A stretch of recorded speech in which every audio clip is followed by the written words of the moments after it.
inicio como de ambientación, porque luego quiero que hagamos otros que tienen como un poco más de dificultad, y la idea es que lo veamos con una idea muy clara de esta dinámica, porque insisto, acá, como decimos por acá, en esta tierrita se cuecen las habas.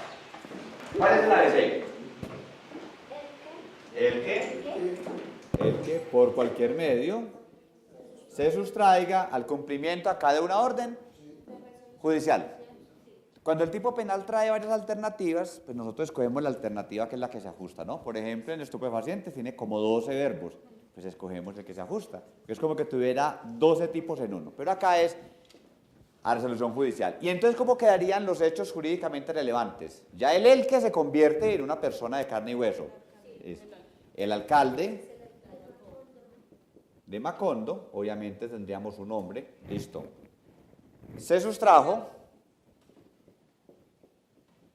Muy bien. ¿Se sustrajo cómo dice la norma? Y entonces ponemos por cualquier medio. ¿Sí? ¿Está bien? Al cumplimiento de la orden que le dio el Consejo de Estado. Muy bien. En la vida real, así se manejó la acusación. Pero resulta que cuando este caso llegó a la Corte Suprema de Justicia, la Corte Suprema de Justicia dijo: cuidado con el ABC de la norma, porque a ese ABC le está faltando algo. ¿Ustedes qué criterio están utilizando? El criterio gramatical. Estamos cogiendo la letra de la norma y lo estamos tomando casi que en su sentido natural. ¿Cuáles son los elementos de ese tipo penal? El que un sujeto se sustraiga por cualquier medio al cumplimiento de una orden judicial. ¿Está bien?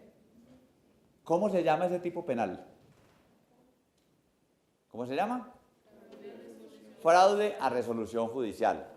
Resulta que en este tipo penal el nomen iuris o el nombre del tipo trae un elemento estructural de ese tipo penal. ¿Cuál es? Fraude. Entonces, el ABC no es el que por cualquier medio se sustraiga al cumplimiento de una orden. El ABC es el que por cualquier medio, y le falta algo. Bien. Fraudulento. Se sustraiga al cumplimiento de una orden, etcétera, etcétera. ¿Qué creen que sucedió en la práctica con ese caso? No solo no se incluyó y en consecuencia no fue parte del debate probatorio.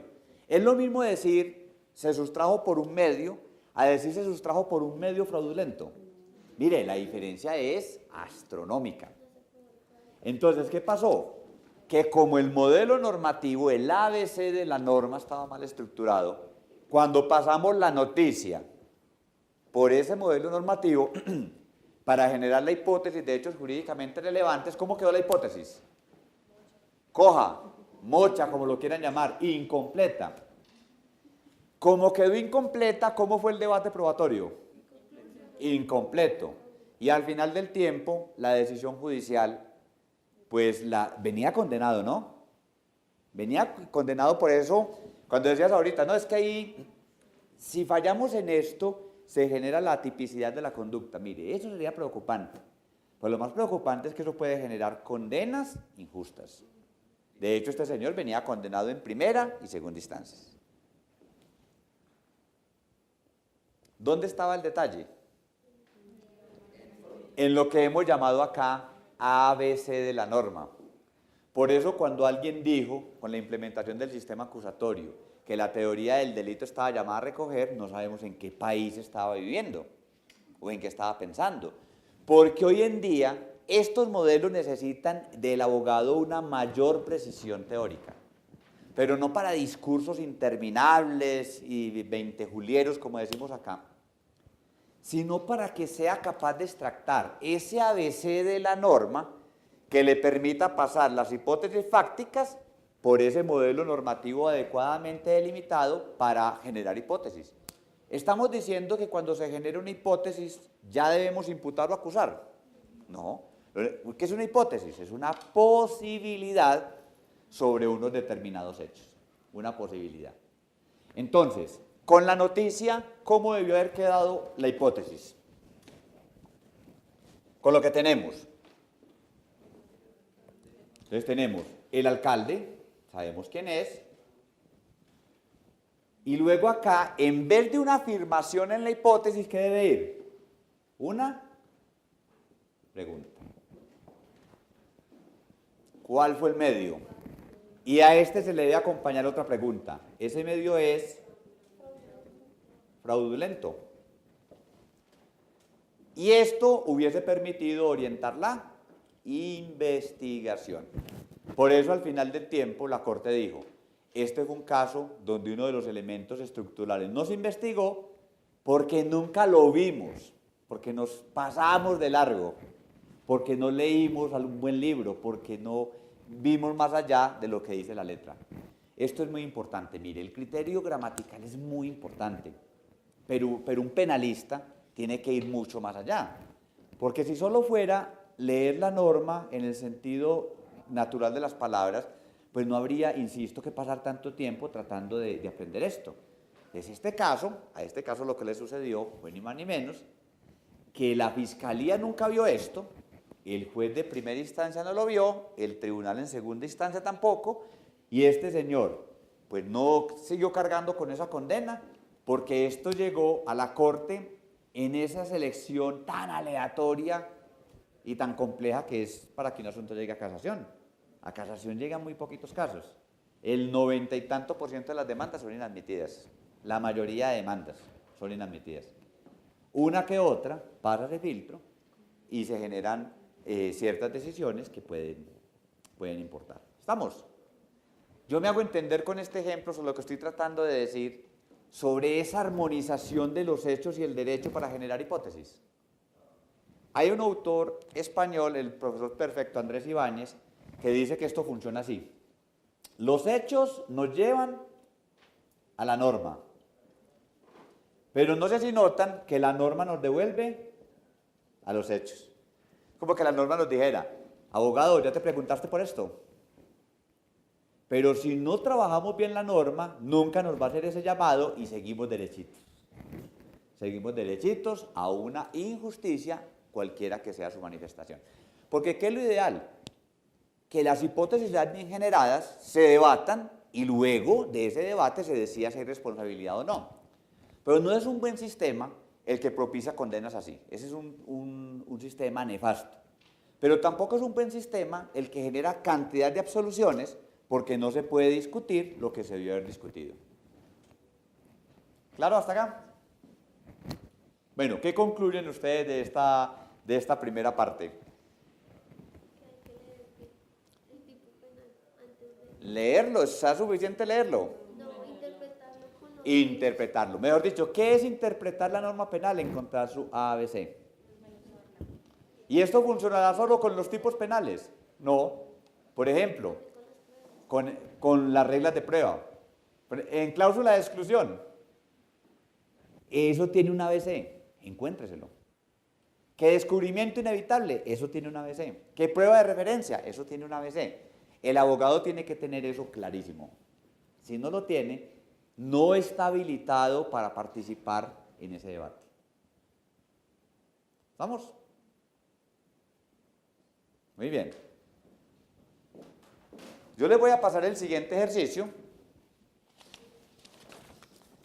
solo para que ustedes se generen la hipótesis de hechos jurídicamente relevantes, la separen de los hechos indicadores y los medios de prueba. Es decir, esto que es una página o media página, simplemente vamos a decir, vea, ¿cuáles son los hechos jurídicamente relevantes? ¿Cuáles son los hechos indicadores? ¿Cuáles son los medios de prueba?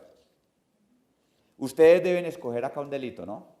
Pues, si no tenemos el modelo normativo, no va a ser posible. Este es otro caso de la vida real. Todos estos casos sucedieron en algún lugar de Colombia.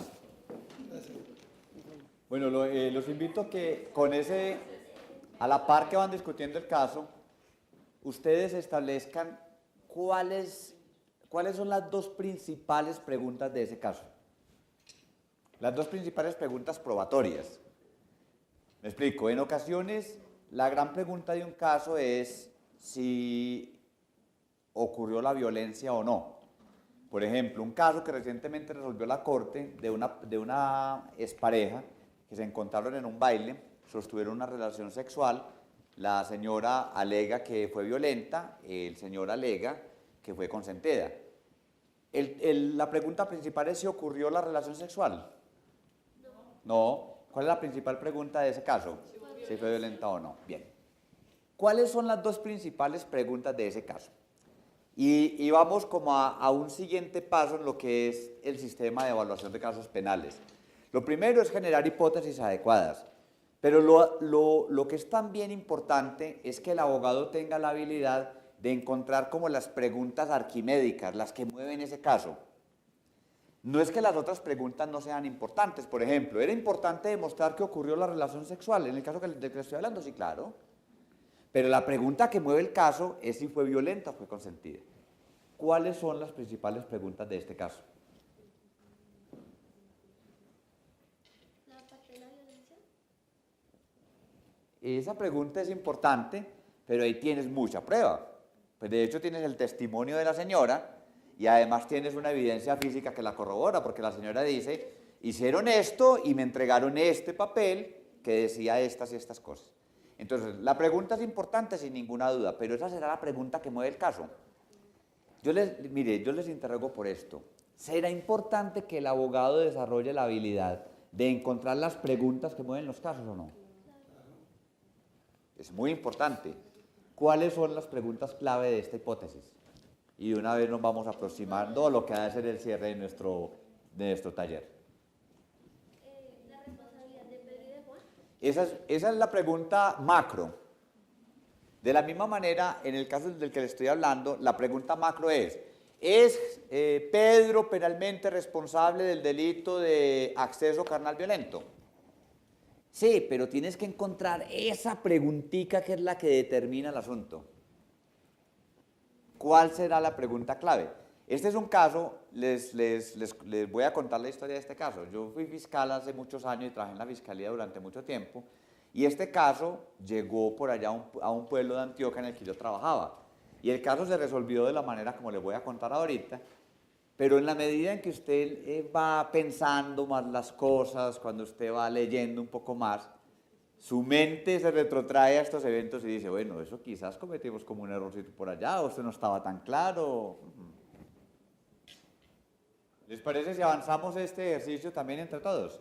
Entonces lo que quiero es que no vayamos a dejar nada inconcluso. Vamos a hacer 3 talleres y la idea de esto es como construcciones colectivas, colaborativas, y cuando uno tiene un grupo heterogéneo, pues enriquece muchísimo más el debate. ¿Cuál es el delito? Nosotros escogimos extorsión. Extorsión. ¿Cuál es el delito? Nosotros no llegamos, estamos entre el hurto y la extorsión. ¿Y ustedes? Estábamos mirando el tema del hurto. Bien. Yo no sé en México, pero en Colombia, la diferencia entre un hurto y una extorsión, aunque son ambos delitos contra el patrimonio, la diferencia es astronómica. Por el monto de la pena y porque la extorsión tiene todas las prohibiciones del mundo en materia de beneficios. Con extorsión no tienes derecho a nada. Entonces era importante en este caso establecer si era hurto o extorsión o no. Muy importante. Entonces vuelve y juega. Mire, de las cosas complejas en el derecho penal es cuando hay 2 tipos penales que podrían recoger la conducta o más tipos penales. Sobre todo cuando existen diferencias tan significativas en materia de punibilidad y en materia de operacionales como los subrogados. Entonces, el hurto. ¿Qué tipo de hurto? Es el que se pegaría acá, un hurto calificado por la violencia moral. Un hurto con violencia moral. ¿Por qué? Porque acá no hubo violencia física. Y yo creo que era lo que te creo haber escuchado, una diferencia que existe, creo que es muy generalizada en nuestra cultura latina, y es la diferencia entre la violencia efectiva y lo que es la violencia moral. La mayoría de hurtos se comete con violencia moral, o muchísimos de ellos, ¿no? Y es que te amenazan, te presionan, en fin. Acá no hubo una violencia física, La señora nunca fue ni golpeada, ni nunca la amarraron, no. Lo único es que le entregaron una carta que tenía estas notas. Entonces, esto tiene una particularidad, porque fíjese usted que más o menos la norma diría así, el ABC sería el que, mediante violencia moral, se apodere de una cosa que debe ser mueble, que debe ser ajena, con la intención de obtener un provecho económico. Sería el ABC, puesto así grosso modo. Lo que pasa es que acá ellos dividen las funciones, luego están actuando como, según esa hipótesis, como coautores. Luego en el ABC tendrías que incluir eso. Los que, mediante acuerdo previo, con división de trabajo y con aportes trascendentes que impliquen el dominio del hecho, se apoderen de cosa mueble ajena. La coautoría le pone otras letricas al ABC, ¿o no? Y en consecuencia, en tu hipótesis, tú tienes que decir que se concertaron, pues se acordaron, tienes que decir que se dividieron el trabajo y qué le tocó a cada uno. Y tienes que explicar por qué es trascendente. ¿Cómo se explica la trascendencia del hecho al momento de generar la hipótesis? ¿Yo cómo explico que era trascendente? Pero ¿cómo explico la importancia? ¿Qué fórmula para generar una hipótesis? Tú podrías utilizar mecanismos como esto. Sin ese aporte no hubiese sido posible verificarse. Pero tienes que llevarlo al mundo de los hechos. Recuerde que quedarse en el mundo teórico no funciona al momento de la prueba. Yo no pruebo abstracciones. Y ese es uno de nuestros grandes pecados. No sé si en México sufren de lo mismo. Pero acá los abogados somos muy teóricos y muchas veces dejamos todo como en abstracto. Y yo no pruebo abstracciones. Yo necesito concretar hipótesis verdaderamente fácticas. ¿Ok? Entonces, ¿por qué extorsión? ¿Ustedes por qué extorsión? ¿Por qué escogen la extorsión? Pues, primero por el constreñimiento. Listo. Pregunta. ¿En el hurto con violencia moral hay constreñimiento o no? Doctor, una pregunta, ¿cómo se entiende constreñimiento? Eso es lo que el penalista tiene que desarrollar para trabajar un caso como este. De hecho, y tienes que tener un muy buen libro y muy buena base para poder salir adelante en esto. Entonces, ¿un hurto calificado por la violencia moral contiene un constreñimiento o no? ¿Incluye un constreñimiento o no? ¿Estás convencida? Yo te digo, con un revólver, o me entregas tu teléfono o te propino un disparo en la cabeza. ¿La estoy constreñiendo o no? ¿La estoy mediante amenaza obligando a que haga algo o no? Sí. ¿Y tú calificarías eso como extorsión o como hurto? Mira, si tú te vas para Palo Quemado, para el complejo judicial, eso lo van a llamar hurto en el 100% de los casos. Sí, yo realmente por eso yo dije que para mí era... No, vamos a ver. Pero te voy a voltear el ejemplo y vas a decir que es extorsión. Espérate un segundo. Bueno, acá el elemento que podría Diferenciarlo. es de que la extorsión es como el que si no haces esto, pasa esto. Y en el hurto es directo, ¿no? Apoderarse de tal cosa. Bien, sí. La diferencia más relevante, y no tenemos tiempo de detenernos en esto, y aparte que esto es un asunto procesal y no dogmático, solo que el proceso sin la teoría del delito no sirve para nada. Y yo creo, mire, ese es uno de los objetivos de este taller, pero no hay casi que decirlo para que todo el mundo salga convencido de que es así, es lo que más nos agradece. Entonces, uno de los factores diferenciadores es que en la extorsión tú tienes la capacidad de decidir si sí o no, pero una capacidad, una posibilidad real, mientras que en el hurto con un revólver en la cabeza no. Entonces, ¿sabe qué es lo que pasa acá? Algo que gobierna bastante el sistema judicial, en mi sentir, en todo el mundo, porque esto lo hemos visto en decisiones a lo largo del mundo, es la intuición y ese pensamiento rápido que es tan útil pero tan peligroso. ¿Y sabe qué es lo que jalona aquí tan mucho la extorsión? Que se usó una carta. Porque les puedo asegurar, bueno, yo este ejercicio lo he hecho infinidad de veces con infinidad de personas. Y si quitamos la carta y ponemos que los sujetos verbalizaron, las personas se van por el hurto. Entonces ahí, como charlando un poco, les decimos, o sea que si un atracador amanece con laringitis, pasa de ser hurtador a ser extorsionista, porque ya no le puede hablar, entonces le escribe. Y ese no puede ser el criterio diferenciador. Mire, eso no puede determinar que tú no tengas derecho a nada. Tiene que haber un criterio distinto. Y lo que ha planteado aquí la jurisprudencia es que la diferencia está en que en el hurto no hay solución de continuidad, tú no tienes posibilidades, mientras que en la extorsión, por más que sea mortificante, y de hecho por eso tiene esa sanción, esa capacidad de generar esa zozobra, la persona se podría sustraer.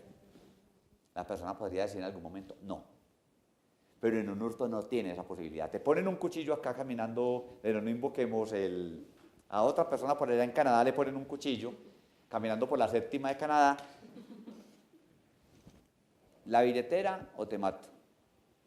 Me está constriñendo, pero por favor, claro que me está constriñendo.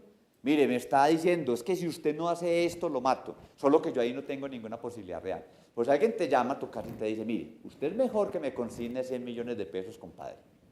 Porque si no le puede pasar esto o aquello, ahí la persona hipotéticamente tendría la capacidad de decir no, pero la amenaza es de una entidad tal que te arruina la vida y por eso ese delito tiene una represión tan fuerte, por lo menos en Colombia. ¿Ok? Yo no estoy diciendo que sea un hurto, solo que debemos pensar que la nota diferenciadora no puede ser que la amenaza se escribió o se verbalizó, porque eso no parece como muy racional, ¿o sí? ¿Ok? Bien. Entonces, vamos a suponer académicamente que se trata de un hurto, académicamente. Si fuese una extorsión, tendrías que sustentar. Entonces, ¿cómo quedaría nuestro ABC? Los que.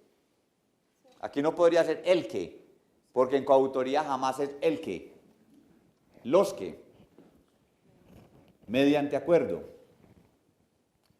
con división de trabajo, con aportes trascendentes que implican el dominio del hecho funcional, se apoderen mediante violencia moral de cosa, mueble, ajena, incurrirán, ahí está la consecuencia normativa. Y luego, al generar la hipótesis de hechos jurídicamente relevantes, tendrías que hacer esa traducción o te quedó mal hecha. Luego entonces, ¿aquí cómo quedaría? Ya los que se vuelven personas de carne y hueso. ¿Quiénes? Pedro y Juan. Pedro y Juan acordaron. ¿Acordaron qué? Hurtar en el establecimiento de comercio de Esperanza. Dividieron el trabajo así. ¿Qué le tocaría a Pedro?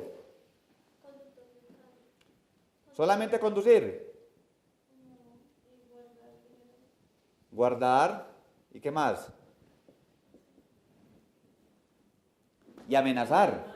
Y amenazar. ¿Por qué él amenaza o no amenaza?